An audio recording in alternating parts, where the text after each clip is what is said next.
जय श्री राधे कृष्ण।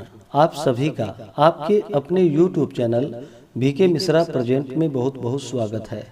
आइए आज आप सब जानेंगे वर्ष 2024 आश्विन मास कृष्ण पक्ष की इंदिरा एकादशी व्रत के शुभ मुहूर्त के बारे में, पारण समय के बारे में, पारण कब और किस चीज से किया जाएगा, इस दिन भगवान को विशेष करके किस वस्तु का भोग लगाए, और फिर सुनेंगे इंदिरा एकादशी व्रत की कथा।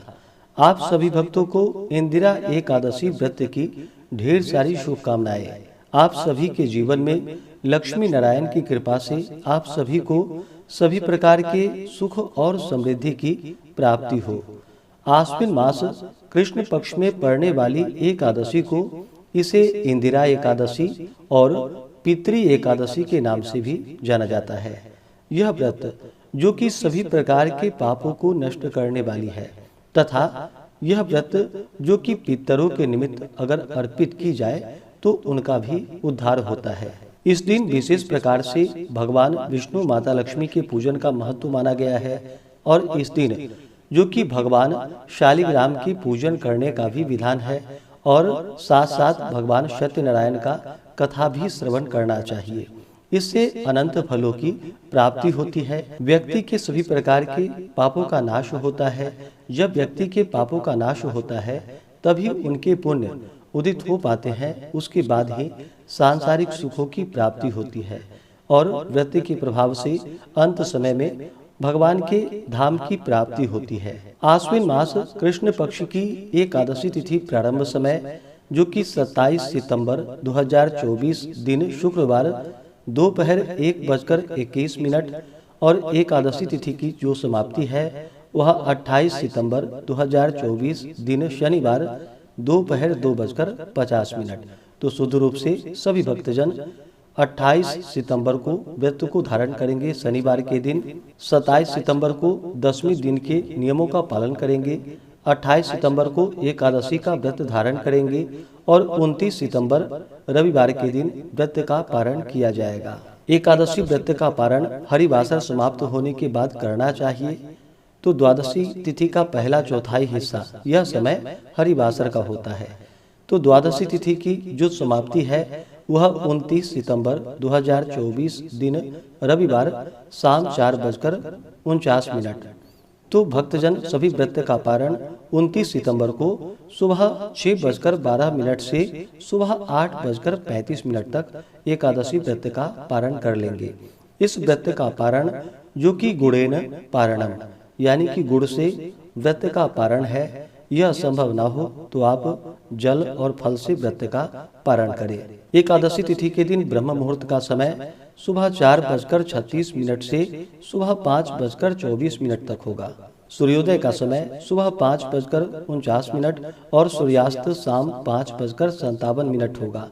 एकादशी तिथि के दिन नक्षत्र जो कि अश्लेषा नक्षत्र रात्रि 3:38 तक होगा। उसके बाद मघा नक्षत्र योग जो कि सिद्धि योग होगा रात्रि 11:51 तक। उसके बाद शादी योग होगा।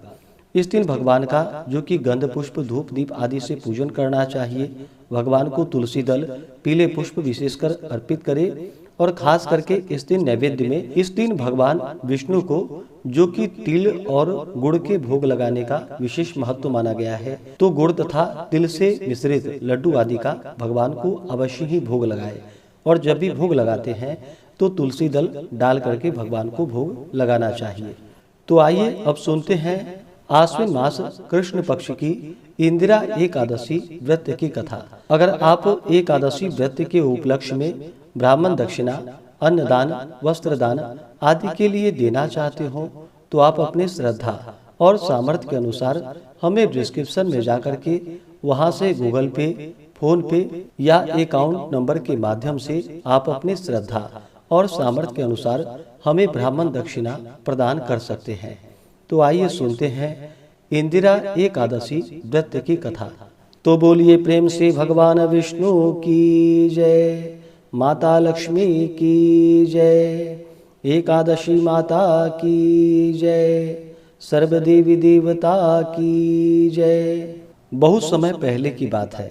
एक बार महाराज युधिष्ठिर ने भगवान श्री कृष्ण से पुनः प्रश्न किया कि हे भगवान, अब आप कृपा करके आश्विन कृष्ण एकादशी का महात्म्य हमें सुनाइए।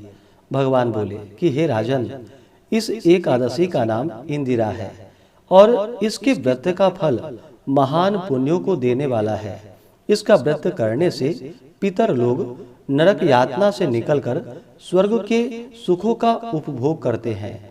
प्राचीन काल सतयुग में एक इंद्रसेन नाम का महाधर्मात्मा और प्रतापी राजा था। वह अपनी प्रजा का पुत्र के समान ही पालन करता था। उसके राज्य में प्रजा, जो कि धन धान्य से परिपूर्ण एवं सुखी थी। एक दिन राजा अपने दरबार में विराजमान थे। उसी समय महर्षि नारद आकाश मंडल से उतरते हुए दिखाई पड़े। उनकी दिव्य ज्योति से चारों ओर प्रकाश प्रस्फुटित हो उठा। राजा ने अर्घ्य पाद्य से उनकी पूजा कर उन्हें दिव्य आसन पर बिठाया और महर्षि ने राजा से कुशल प्रश्न किया। राजा ने कहा कि हे भगवान, आपकी दया से यहाँ हर प्रकार से हम कुशल हैं। अब आप अपने आने का कारण मुझे बतलाकर मुझे कृतार्थ करें। नारद जी ने कहा कि हे राजन, आप सावधान होकर मेरी बात को सुनिए। दैव संयोग से घूमता फिरता मैं यमपुरी में पहुंच गया और वहां अनेकों प्राणियों को नाना प्रकार की यातनाएं भोग करते हुए देखा। वहीं पर आपके पिता भी मिले और उन्होंने कहा कि मेरा पुत्र इंद्रसेन महिष्मती का राजा है। आप उसके पास जाकर मेरा संदेश सुनाएं कि वह इंदिरा एकादशी का व्रत सकुटुंब करके उसका फल मुझे अर्पण करे, तो मैं इस यम यातना से छूट जाऊं। यह तुम्हारे पिता का संदेश है, इसलिए तुम इंदिरा एकादशी का व्रत कर उन्हें यम यातना से बचाओ। महर्षि के ऐसे वचन को सुनकर राजा ने कहा कि हे भगवान, आप मुझे बतलाइए कि यह व्रत किस प्रकार किया जाता है। राजा के ऐसे वचन को सुनकर नारद जी ने कहा कि हे राजन, आश्विन कृष्ण पक्ष की दशमी के दिन प्रातःकाल स्नान कर पितरों को प्रसन्न करने के लिए श्राद्ध करे और एक ही बार भोजन कर रात को पृथ्वी पर सोए। दूसरे दिन प्रातः काल में नित्य कर्मों से निवृत्त होकर एकादशी व्रत का संकल्प करे कि आज एकदम निराहार रहकर समस्त भोगों को त्याग कर द्वादशी को भोजन करूंगा। हे पुंडरीकाक्ष, आप मेरी और मेरे संकल्प की रक्षा करें। इस प्रकार संकल्प कर मध्याह्न में शालिग्राम की मूर्ति के सम्मुख श्रद्धा भक्ति युक्त श्राद्ध करे और ब्राह्मणों को भोजन करा उनको यथाशक्ति दान दक्षिणा दे। पितृशेष को सूंघ कर किसी गौ को खिला दे। धूप दीप से भगवान का विधिवत पूजन कर रात को जागरण करे। द्वादशी के दिन प्रातः काल स्नान कर पुनः ब्राह्मणों को भोजन करा। उसके बाद बंधु बांधवों समेत भोजन करे। इस प्रकार व्रत करने से तुम्हारे पिता की अवश्य ही मुक्ति हो जाएगी। इस प्रकार व्रत की विधि बतलाकर महर्षि नारद वहां से चले गए। उनके जाने पर फिर नारद जी के कहे अनुसार यथा समय राजा ने इंदिरा एकादशी का व्रत अनुष्ठान किया। उस समय आकाश से पुष्पों की वृष्टि हुई और उसके पिता एक दिव्य सिंहासन पर सवार हो स्वर्गलोक को जाते दिखाई पड़े। राजा इंद्रसेन भी बहुत दिनों तक राज्य भोग करके पुत्र को राज्य दे वह तपस्या हेतु चला गया। इस कथा को पढ़ने एवं सुनने वाले अवश्य ही स्वर्ग प्राप्त करते हैं। तो बोलिए प्रेम से भगवान विष्णु की जय, माता लक्ष्मी की जय, एकादशी माता की जय, भगवान शालिग्राम की जय, भगवान श्री कृष्ण की जय, सर्वदेवी देवता की जय। इसी प्रकार से जो भी भक्त सच्ची श्रद्धा के साथ नियम और निष्ठा के साथ इंदिरा एकादशी का व्रत धारण करते हैं तो उनके पूर्वजों का भी उद्धार होता है तथा पृथ्वी पर सभी प्रकार के सुखों की प्राप्ति होती है और अंत में स्वर्गलोक की प्राप्ति होती है।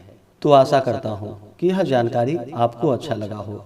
इसी प्रकार से ज्ञानवर्धक जानकारियाँ प्राप्त करते रहने के लिए व्रत पूजा के बारे में जानने के लिए, कथा को सुनने के लिए चैनल पे अगर आप पहली बार आए हैं तो चैनल को लाल बटन दबा करके सब्सक्राइब करें, साथ में बेल आइकन घंटी को दबाएं ताकि आने वाली वीडियो का नोटिफिकेशन आपको समय से मिलता रहे। वीडियो को लाइक करें, शेयर करें। सुखी रहें और स्वस्थ रहें। जय श्री राधे कृष्ण। धन्यवाद।